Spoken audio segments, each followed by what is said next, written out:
Thank you, Madam Chair, and thank you all for your testimony. And General Kane, let me just begin by expressing on behalf of all Georgians our immense gratitude and admiration for the service members who are making tremendous sacrifices and conducting themselves with extraordinary selflessness and professionalism on behalf of the United States and our state's unified condolences and grief for the families of the 4 killed in action and our hope for a swift recovery for the nearly 100 wounded over the last 2 weeks. And thank you to you for your service to the nation.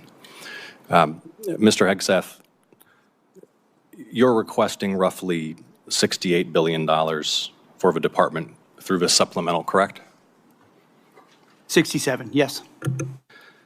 And yesterday, your department stated publicly, quote, U.S. forces struck Iranian military command centers, maritime capabilities, missile and drone launch sites, and air defense systems to degrade Iran's ability to continue attacking commercial vessels. That was a press release from your department. Is that a broadly accurate characterization of ongoing operations?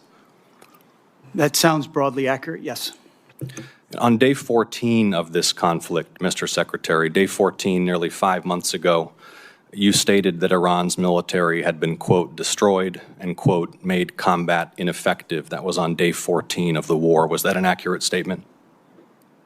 They didn't have a Navy any longer. It's completely sunk. Their missiles were buried underneath a lot of their underground facilities, and their defense industrial base has been almost completely destroyed. So as far as a military assessment of Iran's capabilities, it didn't mean by any stretch of the imagination absolute zero, but their capabilities at the lowest level you stated that on day 14 of this conflict, in the second week of the conflict, you stated that Iran's military had been, quote, destroyed and, quote, made combat ineffective. Was that an accurate statement?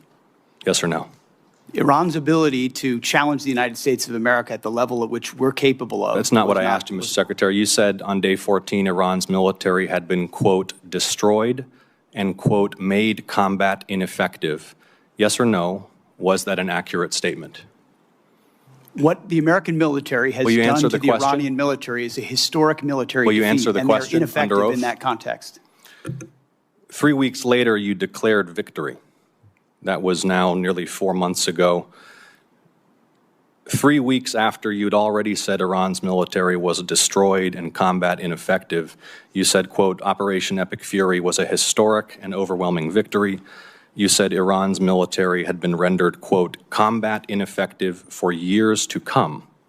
And you stated we had, quote, achieved every single objective. Were those accurate statements? It certainly was, on behalf of the men and women in uniform, a historic military victory over Iran. Had Iran's military been rendered, quote, combat ineffective for years to come? That was a statement that you made 4 months ago. They had 160 naval vessels in the Blue Water Navy, and they're gone. Their Air Force is completely combat ineffective, and they don't have a defense industrial base. So describe to me a country that doesn't have an Air Force, a Navy, or a defense industrial base, and I will describe to you a country that does not have an effective military. It can lob missiles. Mr. Secretary, you stated 4 months ago that Iran's military had been rendered, quote, combat ineffective for years to come. Has Iran's military been, for the last 4 months, combat ineffective? It's been set back not just years, but likely decades. You stated we had, quote, build at the level it did before, and not even close. It doesn't mean it doesn't have capabilities. Mr. Secretary, you stated we had, quote, achieved every single objective. Was that an accurate statement 4 months ago? The main objective of this was to ensure that Iran never gets a nuclear weapon. Their main sites were obliterated. We're watching over them, and we're holding that issue. If they don't give them up at the table, there's other ways we can take them away. Early in the conflict Iran will on never day have a 3, nuclear Mr. weapon. Secretary, early in the conflict, day 3, you said one of those core objectives was to, quote, destroy the missile threat. And as you restated on day 5, to, quote, obliterate Iran's missiles and drones. Those were clearly and repeatedly stated core objectives of the campaign, which 4 months ago you declared had been completed victoriously with every single objective achieved. Were those objectives achieved 4 months ago?